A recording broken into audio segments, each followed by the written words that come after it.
வணக்கம். தம்ப்நெயில் வச்சு ஓரளவுக்கு கெஸ் பண்ணியிருப்பீங்க. ஆப்ஷன்ல சில மர்மங்கள் நடந்துட்டு இருக்கு. மர்மங்கள்னு சொல்றத விட உலகத்துல இது வரைக்கும் நடக்காத விஷயங்கள் நடந்துட்டு இருக்கு. இந்த டேட்டா நான் ஏற்கனவே இன்ஃபார்ம் பண்ணியிருக்கிறேன். பட் அதுக்கான அழுத்த திருத்தமா அதை நம்ம பேசல. இதுல நிறைய விஷயங்கள் கவனிக்க வேண்டிய இருக்கு. இந்த கொரோனாவுக்கு முன்னாடி கொரோனாவுக்கு பின்னாடி மார்க்கெட் நீங்க எடுத்து பார்த்தீங்கன்னா நிறைய விஷயங்கள் மாறி இருக்கு. நிறைய நபர்கள் ஷேர் மார்க்கெட்டுக்குள்ள வந்திருக்கிறாங்க. மார்க்கெட்ல அந்த சமயத்துல இன்ட்ரெஸ்ட் ரேட் ஆல்மோஸ்ட் ஃபிளாட் ஆனனால நிறைய பேர் மியூச்சுவல் ஃபண்ட் மூலமா ஸ்டாக் மார்க்கெட்டுக்கு வந்தாங்க. பட் அவங்க வந்த நேரமா இல்ல ரிசெஷன் வந்த நேரமான்றது தெரியாது. எப்பயுமே ஒன்று வந்துச்சுன்னா அடுத்தது மேலே தானே போகணும். கீழே வந்துச்சுன்னா மேலே வந்துச்சுன்னா கீழே வந்து தான் ஆகணும்.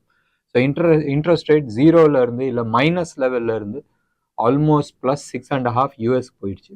இந்தியாலையும் அதே மாதிரி இன்க்ரீஸ் ஆயிருக்கு. நீங்க பேங்க்லாம் இன்னைக்கு சராசரியா எனி நேஷனலைஸ் பேங்க்ல அரௌண்ட் 8.5% கொடுக்குறாங்க இன்ட்ரெஸ்ட்.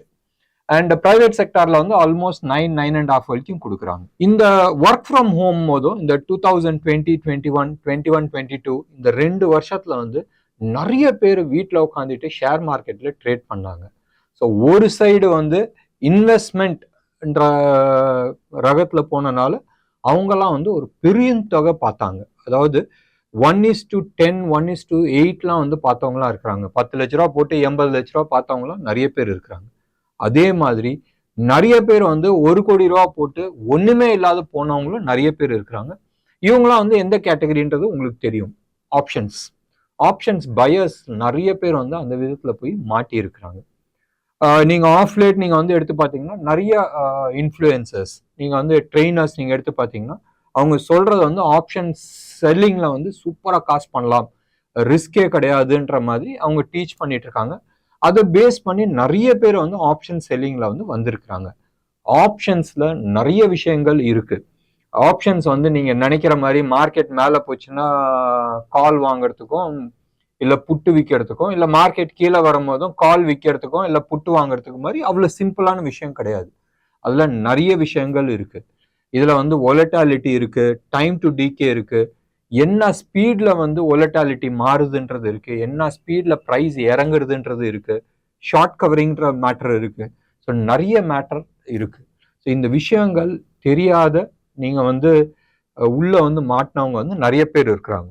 இதுல மாற்றத்துல என்ன ஆகுதுன்னா இனிஷியல் ஸ்டேஜஸ்ல இது ஸ்டாக் மார்க்கெட்டோட சாபக்கேடுன்னு கூட நம்ம சொல்லலாம். உள்ள வரும்போதும் டெஃபினட்டா தூக்கி கொடுக்கும். நீங்க உங்க கையில இருக்கிற கேஷ் ஒரு 1 லட்ச ரூபா நீங்க போடுறீங்கன்னு வச்சுங்களேன், அது 1.5 லட்ச ரூபா கொடுக்கும் அடுத்த 3 மாசத்துல.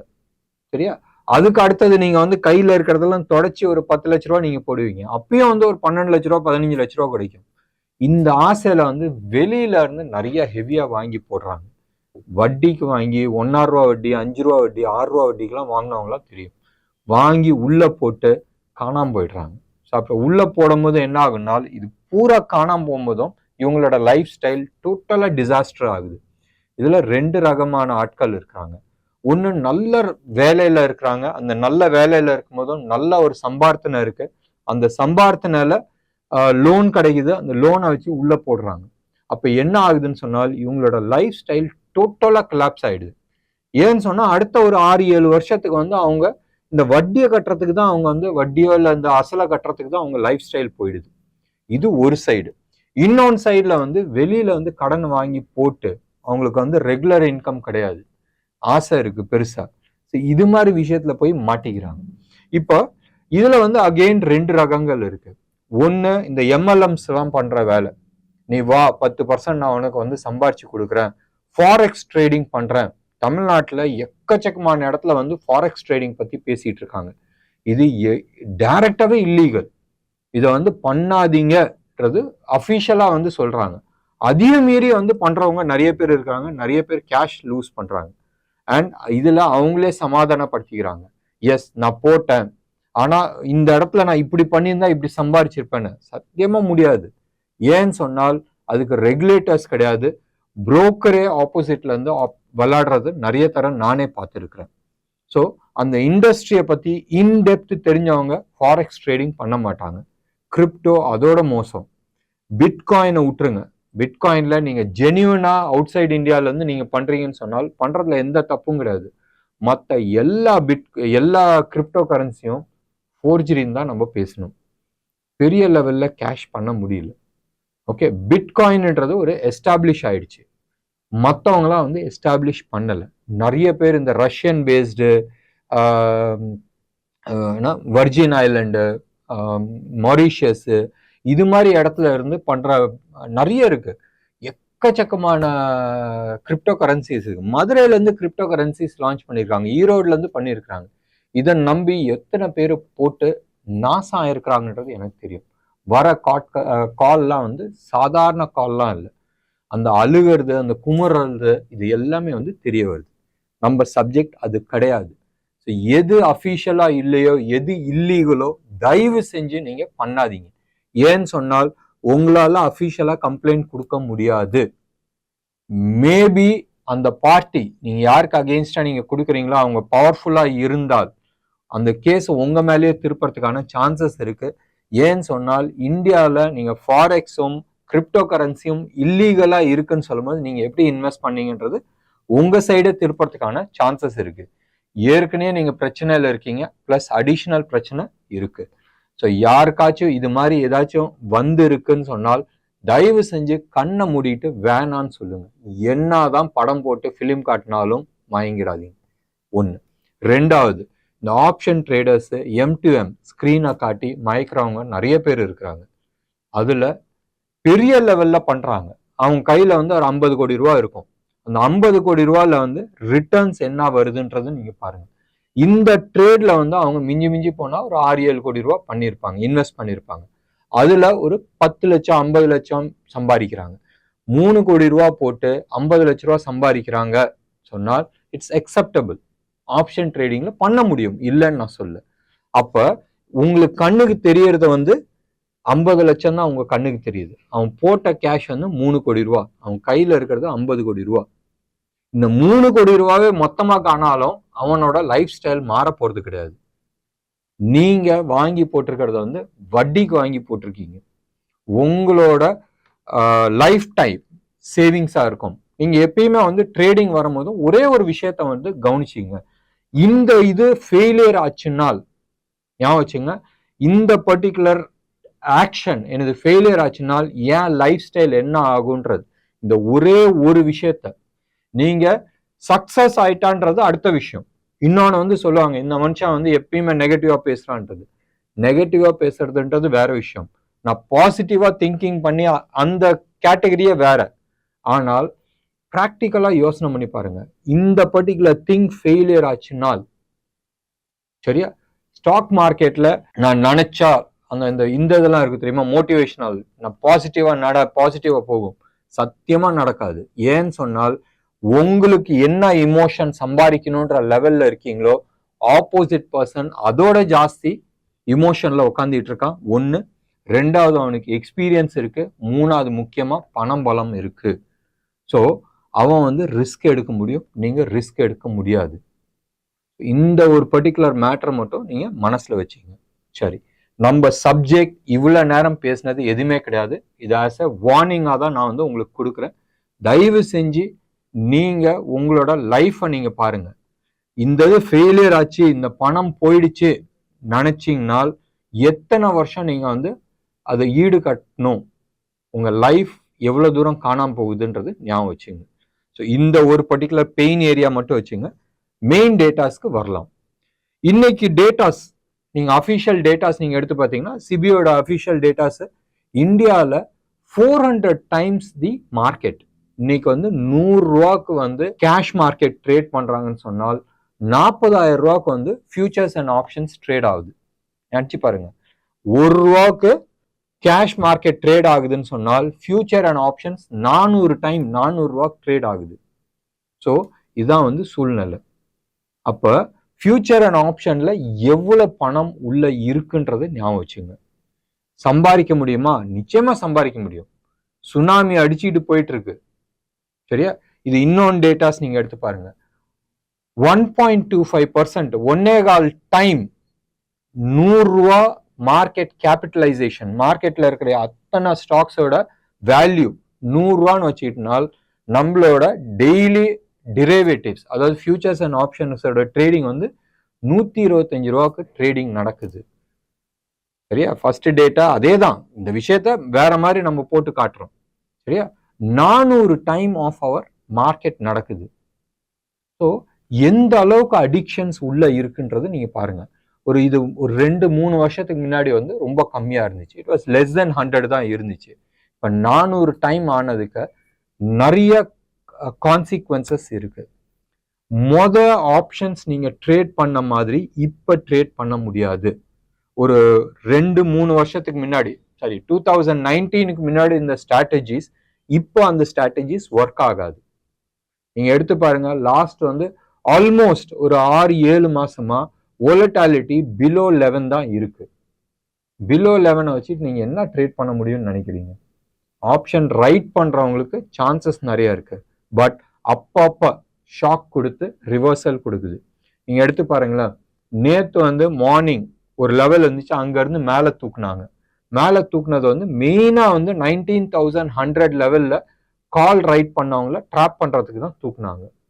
ஆனாலும் வோலட்டாலிட்டி இன்க்ரீஸ் ஆகல, ப்ராஃபிட் அவங்களுக்கு அடி வாங்கியிருக்கும். அந்த பயத்திலேயே நிறைய பேர் வந்து ஸ்கொயர் ஆஃப் பண்ணியிருப்பாங்க. ஸோ உங்களுக்கு ட்ரேடிங் தெரியாத நீங்க உள்ள வரீங்க ஒன்று.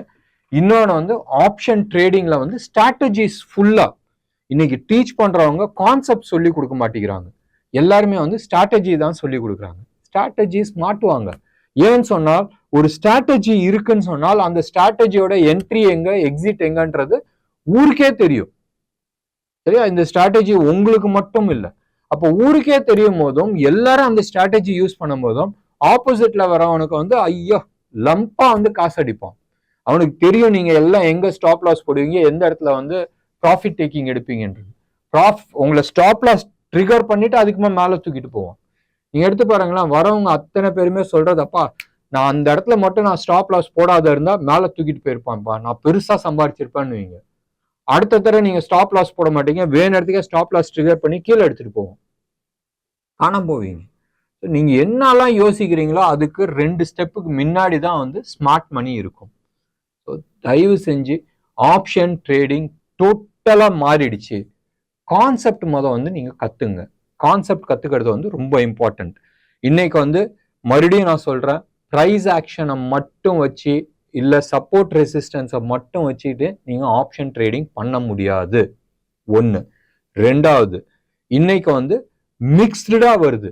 நீங்க வந்து காலை வாங்கிடுறாங்க, புட்டை விற்கிறாங்க, ஃபியூச்சர்ஸ் வச்சிருக்காங்க. ஸோ இந்த மாதிரி மிக்சிங்ல இருக்கு. ஸோ அப்படி இருக்கும் போதும் it becomes very very difficult. இப்போ நம்ம வந்து சொன்னோம் தெரியுமா, கேஷ் மார்க்கெட்ல ₹1 ட்ரேடிங்னா ஃபியூச்சர்ஸ் அண்ட் ஆப்ஷன்ஸ்ல ₹400 ட்ரேடிங் நடக்குது. டெலிவரி இருக்குல்ல, அதாவது இன்ட்ராடே கேஷ் மார்க்கெட்டை விட்டுருங்க, அது தனி. சரியா? டெலிவரி இருக்குல்ல, டெலிவரி ₹1 சொன்னால் ஃபியூச்சர் அண்ட் ஆப்ஷன் 900 டைம்ஸ். நான் நினைச்சு பாருங்களேன், டெலிவரியே இல்லாத இன்ட்ராடேல பண்றவங்க எத்தனை பேர் உட்காந்துட்டு இருக்காங்க. எல்லாரும் சொல்றது வந்து 1 லட்ச ரூபா போட்டேன்னா எனக்கு டெய்லி 1000 ரூபா வந்தா போரும்னு நினைக்கிறாங்க. சம்பாதிக்க முடியுமா? 1000 ரூபா இல்ல 5000 ரூபா கூட உங்களால சம்பாதிக்க முடியும், இல்லைன்னு நான் சொல்ல. பட் அதுக்கான திறமை உன்கிட்ட இருக்கா? அதான் வேணும். அந்த திறமை வளர்த்துக்காத நீங்க மார்க்கெட்ல போய் ட்ரேட் பண்றதுல அர்த்தம் கிடையாது. மார்க்கெட் லாஸ்ட் 2-3 இயர்ஸா கம்ப்ளீட்டா மாறிடுச்சு. நீங்க 2019க்கு முன்னாடி ட்ரேட் பண்ண விதம் வேற, 20 to 22 வரைக்கும் ட்ரேட் பண்ண விதம் வேற, 23ல வந்து ட்ரேட் பண்ற விதம் வேற. ரொம்ப சிம்பிள். நீங்க கான்செப்ட் தெரியாத ஸ்ட்ராட்டஜிஸ் மட்டும் வச்சு இல்ல பை செல் சிக்னலை வச்சு இல்ல யாராச்சும் கொடுக்குற டிப்ஸை வச்சுக்கிட்டு சத்தியமா காசு பண்ண முடியாது. இனிஷியலா என்ன பண்ணலாம், ஓகே, 1 லட்ச ரூபா வச்சு நீங்க பண்ணிட்டு இருக்கலாம். அதே இது வந்து ஸ்கேல் பண்றீங்க, 1 லட்ச ரூபால இருந்து உங்களுக்கு 5 லட்ச ரூபா போகும்போது அடி வாங்கும். 5 லட்ச ரூபால இருந்து 10 லட்ச ரூபா போகும்போது நிச்சயமா நான் கேரண்டியா சொல்ல முடியும் உங்க பணம் காணாம போயிடுன்றது நான் சொல்ல முடியும். சிபியோட ரிப்போர்ட், இன்னொன்று report, almost 90% of F&O traders cash loss பண்றாங்க. 45,000 கோடி மாசம் மாசம் லூஸ் பண்றாங்க எவ்வளவு 90% ஆஃப் F&O ட்ரேடர்ஸ்ன்றது சிபியோட ரிப்போர்ட், ஏன் ரிப்போர்ட் கிடையாது. 10% தான் சம்பாதிக்கிறாங்கன்றது அவங்க கொடுத்துருக்குறாங்க. அந்த ரிப்போர்ட்டே தப்புன்ற நான். ஏன்னு சொன்னால் இந்த 10%ல 9% அவன் போட்ட காசு தான் வாங்கியிருப்பான். மீதி இருக்கிற அந்த 1% தான் வந்து சம்பாதிக்கிறாங்க. ஸோ தயவு செஞ்சு உங்களோட கான்செப்ட் தெரியாத, டெக்னிக்கல் அனாலிசிஸ் தெரியாத, நான் மொபைல் வச்சே நான் பண்றேன்றது சொல்றவங்க தயவு செஞ்சு கொஞ்சம் சீரியஸா யோசனை பண்ணி பாருங்க. நிறைய பேர் ஆசைப்பட்டு உள்ள போய் மாட்டுறாங்க. கேஷ் மார்க்கெட்ல நீங்க நிறைய சம்பாதிக்க முடியும். நான் நிறைய வீடியோஸ் நான் கொடுத்துருக்கிறேன். லாங் டேர்ம்ல நிறைய சம்பாதிக்க முடியும். ஏன் நீங்க வந்து F&Oல போய் மாட்டணும்? வைத்த வலி இருக்கலாம், பட் வைத்த வலி இருக்குன்னு நினைச்சிட்டு, அதாவது தவால உக்காந்துட்டு இருக்கீங்க, கடாயில உக்காந்துட்டு இருக்கீங்க, ஐயோ அம்மாடி சுடுதுன்னு சொல்லிட்டு ஜம்ப் பண்ணி நெருப்புல உழுவுறீங்க. இதுதான் நடந்துட்டு இருக்கு. Never fall in the fire. சரியா? நெருப்புல உழுவாதீங்க. சம்பாதிக்க முடியுமா? சம்பாதிக்க முடியும், இல்லைன்னு நான் சொல்ல. பட் இன்னைக்கு டேட்ல இது பார்ட் டைம் ஜாப் கிடையாது, ஃபுல் டைம் ஜாப். ட்ரேடிங்ன்றது, எஸ்பெஷலி F&Oன்றது, நான் பைக் ஓட்டிக்கிட்டே நான் இது ஃபோனில் வச்சு பண்ணுறதுன்றது சத்தியமாக வந்து பண்ண முடியாது. நிறைய ஆப்ஷன் இன்ஃப்ளூயன்சர்ஸ் இந்த சீன்லாம் வந்து போட்டுட்டு இருக்கிறதுனால தான் நீங்கள் வந்து மாற்றுறீங்க. தயவு செஞ்சு உண்மை அது கிடையாது. சரியா? இது ஒரு சைடு. இன்னொன்று சைடு செட் ஆஃப் பீப்புள், நிறைய பேர் வந்து இந்த பாண்டில் போய் மாற்றுறாங்க. இந்த பிரைவேட் சர்டிஃபிகேட்ஸ், முத்தூட் ஃபைனான்ஸில், டாடா, பஜாஜ், அந்த இதுலலாம் வந்து எஃப்டி போய் போடுறாங்க. ஃபிக்ஸட் டிபாசிட் 5 வருஷம் லாக்இன் பீரியடோட. என்ன அர்த்தம் இருக்கு? ரொம்ப சிம்பிளான விஷயம். நீங்க வந்து 5 வருஷம் வந்து உங்களோட ஃபண்டை லாக்இன் பண்றீங்க, 9%, 10%, 11% சொன்னால் 11% வந்து ஒரு கம்பெனி கொடுக்குறான்னு சொன்னால் அந்த கம்பெனியோட ஸ்டாண்டர்ட் என்னதுன்றது யோசனை பண்ணி பாருங்க. 9%னா ஒத்துக்கலாம், ஏன்னா பேங்கே இன்னைக்கு வந்து 7.5%, 8% கொடுக்கும்போதும் பஜாஜ் ஃபைனான்ஸோ இல்லை டாடா ஸ்டீல் மாதிரி ஒரு நல்ல கம்பெனி 8.5 இல்லை 9 கொடுக்கலாம். முத்தூட் வந்து எனக்கு தெரிஞ்சு 9, 9.5 கொடுக்குறாங்க. பட் இதுக்கு மேல ஒருத்தன் வட்டி கொடுக்குறான்னா அப்ப அந்த கம்பெனியோட மதிப்பு என்ன? ஒண்ணு. ரெண்டாவது, நீங்க போய் அந்த மாதிரி எஃப்டில போய் லாக் பண்றதுக்கு, அதுவும் 5 வருஷம் லாக்கிங் பீரியட், 5 வருஷம் நீங்க அதுல லாக்இன் பண்றதுக்கு மியூச்சுவல் ஃபண்ட்ல நீங்க போடலாமே. மியூச்சுவல் ஃபண்ட்ல சத்தியமா உங்களால கான்பிடென்ட்டா வந்து நம்ம சொல்லலாம், ஒரு long period of time, 5 to 8 years பீரியட்ல உங்களோட capital returns any large cap ஃபண்ட்ல நீங்க போட்டீங்கன்னா மினிமம் 12ல இருந்து 15% கிடைக்கும்ல. அப்ப ஏன் நீங்க போட மாட்டேங்கிறீங்க? இந்தியாவோட growth ஸ்டோரி அவ்வளவு நல்லா இருக்கு. ஏன் நிறைய அட்வைசர்ஸ் வந்து அது மாதிரி ஃபண்ட்ல வந்து டைரக்ட் பண்றாங்கன்றது தெரிய மாட்டேங்குது. It's a misguiding. இதுதான் மிஸ் செல்லிங்ன்ற ஒரு கான்செப்ட். செக்யூர்ட்ன்றது இது பண்றாங்க. செக்யூர்ட்னா நீங்க வந்து பேங்க்ல போடுங்களேன், நீங்க ஏன் பிரைவேட்ல நீங்க போய் போடுறீங்க? எவ்வளவு டிஃபரன்ஸ்? 2% 2%கோசரம் நீங்க அந்த ரிஸ்க் எடுக்கிறது வந்து இட் இஸ் நாட் குட். அதுக்கு நீங்க மியூச்சுவல் ஃபண்டுக்கு வரலாம், அதே ரிஸ்க் தான். மியூச்சுவல் ஃபண்ட்லயாச்சும் அட்லீஸ்ட் உங்க கேபிட்டல் ரிட்டர்ன் வரதுக்கான சான்சஸ் இருக்கு. பெரிய கம்பெனிஸ் 12% கொடுக்குறாங்க, 15, 12, எனக்கு தெரிஞ்சு 12, 13% எஃப்டிலாம் நான் நிறைய பார்த்தேன். அது மாதிரி கம்பெனிஸ்லாம் கொடுக்குறாங்கன்னா அந்த கம்பெனியோட ஒர்த் என்னன்றது யோசனை பண்ணி பாருங்களேன். சீரியஸா நான் சொன்ன விஷயத்த யோசனை பண்ணி பார்த்துட்டு டெஃபினட்டா இதை பத்தி நம்ம டீப்பா டிஸ்கஷன்ஸ் பண்ணலாம். என்ன நேயர்களே, இன்னைக்கு இந்த வார்னிங், இந்த பர்டிகுலர் இன்வெஸ்டர் அவேர்னஸ் ப்ரோக்ராம் வந்து எப்படி இருந்துச்சுன்றது டெஃபினட்டா உங்களோட கமெண்ட் பாக்ஸ்ல கொடுங்க. லைக் பண்ணுங்க, ஷேர் பண்ணுங்க. நன்றி, வணக்கம்.